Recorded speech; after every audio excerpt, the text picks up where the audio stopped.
Hello, नमस्ते। सभी को, सभी माता-पिता को, सभी बच्चों को मेरा प्रणाम। अच्छा, तो जो भी पेरेंट्स हैं, जो माता-पिता हैं, उनसे मैं एक बात कहना चाहती हूँ। आप सब अपने बच्चों के लिए बहुत कुछ करते हो।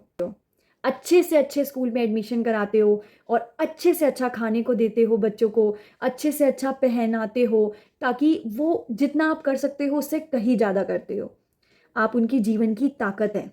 आपका समर्पण, आपकी मेहनत, आपका त्याग बहुत ज़्यादा है। आप उनकी लाइफ के एक इम्पॉर्टेंट पिलर हैं, स्तंभ हैं। सो आप आपके इन सभी चीज़ों के लिए मेरा आपको एक सैल्यूट।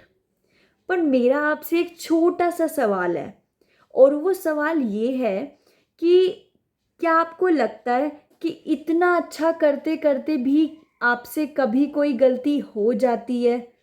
कभी भी? ओके, तो मैं डिम्पल आज आप सबको ऐसी 3 मिस्टेक्स, ऐसी 3 गलतियाँ बताऊँगी जो जाने-अनजाने में हम सभी से हो जाती है बीइंग अ पैरेंट। मैं खुद एक मदर हूँ, मैं आई एम नॉट परफेक्ट, मैं परफेक्ट नहीं हूँ। मैं भी इस चीज़ पे काम कर रही हूँ, बट जो चीज़ मुझे लगता है कि मैंने रियलाइज़ करी है और मुझे आपसे शेयर करनी चाहिए, सो मैं आपसे आज 3 ऐसी मिस्टेक, 3 ऐसी गलतियाँ शेयर करूँगी जो सभी पेरेंट्स से हो जाती हैं। सो वीडियो को पूरा देखना और वीडियो को समझना, प्लीज़। Let's start. ये कोई मार्क्स हैं क्या? तुम्हें पता है मिसेस शर्मा की बेटी के कितने अच्छे मार्क्स आए हैं? ये कोई मार्क्स थोड़ी हैं। तुम उससे कुछ सीखो, वो कितना अच्छा करती है स्टडीज में। और तुम मुझे बहाने मत बनाना कि तुम आर्ट में अच्छे हो और तुम म्यूजिक में अच्छे हो। वो भी हर चीज में अच्छी है, तो तुम उसकी तरह कर सकते हो। उससे सीखो कैसे पढ़ते हैं। बहुत गलत किया है तुमने ये।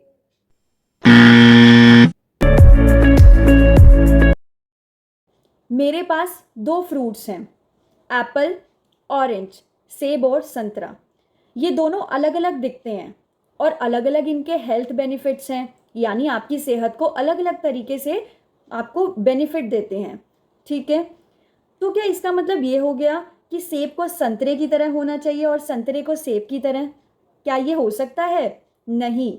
दोनों के अपने अलग बेनिफिट्स हैं और दोनों ही हमको फ़ायदा देते हैं। मिलकर हमारी हेल्थ को दोनों ही अच्छा रखते हैं। दोनों चीज़ें हमारी बॉडी के लिए ज़रूरी हैं। विटामिन सी, आई मीन, सो आप ये चीज़ देखिए, आप इस चीज़ को समझिए। हर बच्चा अलग तरीके से चमकता है, उसकी एक अलग पहचान होती है। Everyone is unique. तो हर एक बच्चा है, उसकी अलग खूबी है। कोई कैसे चमकता है, कोई किसी और एक पजल होता है, उसके सारे पार्ट्स अलग होते हैं, पर जब हम उसको जोड़ते हैं ऐसी एक ब्यूटीफुल सी दुनिया बनती है, अच्छे अलग अलग बच्चों से, अलग अलग टैलेंट से।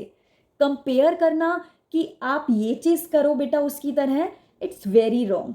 आई मीन, ये ठीक नहीं है। अच्छा, आपको मैं समझती हूँ कि आप कभी कभी समझाने के लिए एग्जाम्पल देते हैं, बट इससे ये स्टडीज़ में भी पाया गया है कि इससे बच्चों का कॉन्फिडेंस बिल्कुल कम हो जाता है, बच्चों की सेल्फ इस्टीम कम हो जाती है। सो जो चीज़ मतलब इतना डैमेज कर देती है, जो चीज़ उनकी मेंटल हेल्थ के लिए अच्छी नहीं है, वो चीज़ हम क्यों करेंगे?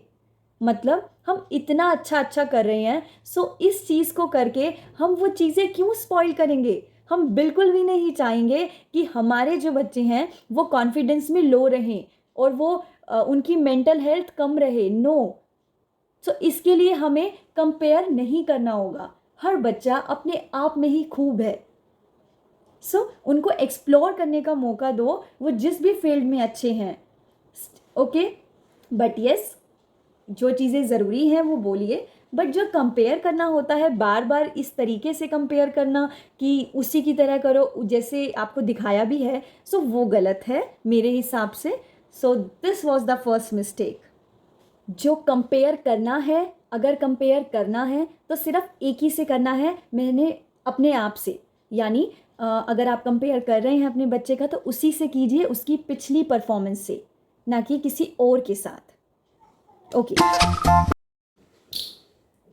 बॉल भी ठीक से नहीं पकड़वा सकते हो बेटा, पागल हो तुम, सच में कुछ भी नहीं कर सकते, कोई भी चीज अच्छे से नहीं कर सकते हो, हर चीज में गलतियां करते हो। Using harsh words. लुक, आप इस फ्लावर को देखिए, जो ये फ्लावर है ये कितना सॉफ्ट है। बच्चे इसी फ्लावर की तरह होते हैं, फूल की तरह। अगर आप इन पे बहुत हार्श वर्ड्स का यूज़ करोगे, जैसे क्लिप में पागल बोला गया, ऐसे किया गया, गलत बॉडी लैंग्वेज यूज़ की गई, अगर हम ऐसे यूज़ करेंगे तो फूल ऐसे मुरझा जाएगा या फिर ऐसे टूट के गिर जाएगा। मतलब बच्चे जो हैं वो फूल की तरह होते हैं, बहुत ही नाजुक। उन पे हार्श वर्ड का यूज़ नहीं करना चाहिए और ना ही वो सही है। मैं समझती हूँ कि हमें गुस्सा करना ज़रूरी है, कभी कभी स्ट्रिक्ट भी होना चाहिए, बट उसका भी एक तरीका होता है कि हमें स्ट्रिक्ट होते होते गलत वर्ड्स नहीं यूज़ करने चाहिए। मैं समझती हूँ इस चीज़ को भी कि पेरेंट्स को भी गुस्सा आता है या पेरेंट्स को भी बुरा लगता है कि हम उनके अच्छे के लिए ही सोच रहे हैं, बट फिर भी ऐसा क्यों नहीं हो रहा। देखो, जो स्टडी होती है वो ये कहती है कि अलग अलग एज ग्रुप के बच्चों की एक अलग अलग माइंड का वो होता है, सोचने का तरीका होता है। एक एज के ग्रुप के बच्चों को सिर्फ अपना पर्सपेक्टिव दिखता है, और ये क्योंकि उनका भी माइंड इस तरह डेवलप नहीं हुआ है कि वो दूसरों का पर्सपेक्टिव समझ पाए। इफ़ वी आर 29, अगर हम 29 ईयर्स के हैं, so how can we expect this type of maturity from kids. वो सिर्फ 5 ईयर्स के हैं, वो 10 ईयर्स के हैं, तो उनमें हमारे जैसी मेच्योरिटी कैसे आ सकती है? नहीं आ सकती है। वो गैप रहेगा। जो चीज़ हम इस एज में सही गलत हमें समझ में आ रही है, हम उनको समझा रहे हैं, पर क्योंकि वो अपने एक पर्सपेक्टिव से अलग, उनकी एक दुनिया है, एक अलग तरीके से वो वर्ल्ड को देखते हैं, उनको उस चीज़ को टाइम लगेगा। आप गुस्सा कर मतलब थोड़ा सा स्ट्रिक्ट हो सकते हैं जहाँ पे ज़रूरत लगे, पर गलत शब्दों का इस्तेमाल ना करें, क्योंकि इससे जो है, जैसे मैंने आपको एग्जाम्पल दिया है फ्लावर का, सच में बच्चे फूलों की तरह ही होते हैं। इनको जिस तरह डाल दिया जाए या इन पे अगर ऐसे शब्दों का यूज़ किया जाए तो उनके वो नेचर में, उनके बिहेवियर में दिखने लगता है, वो भी वो वर्ड्स बोलने लगते हैं।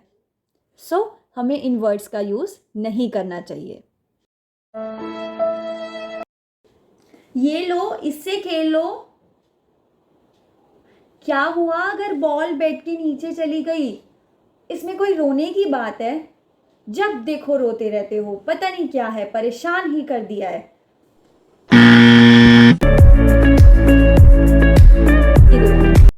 ऐसा होता है बच्चों का दिल।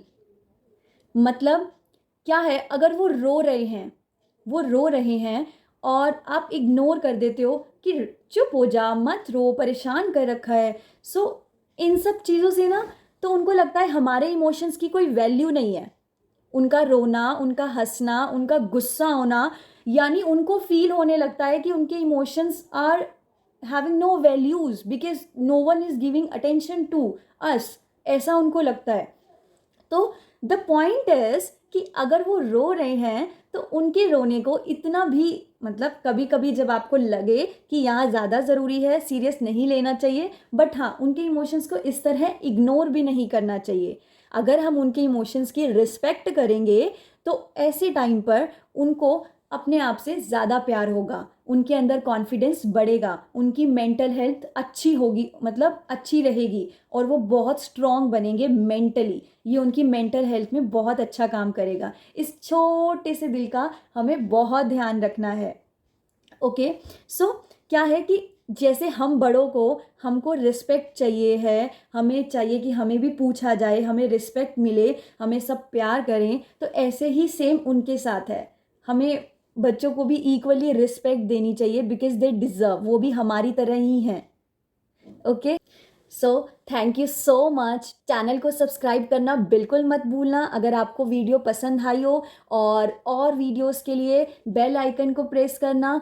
एंड यस, एक और चीज़ जो मैं आपको बोलना चाहूँगी लास्ट में, कि अगर इन मिस्टेक्स के अलावा आप कोई मिस्टेक जानते हो जो हम बीइंग अ पेरेंट कर देते हैं, तो आप प्लीज़ कमेंट बॉक्स में ज़रूर बताएं। मैं भी और जानना चाहूँगी। Okay, thank you so much, have a lovely day. Dimple this side, signing off.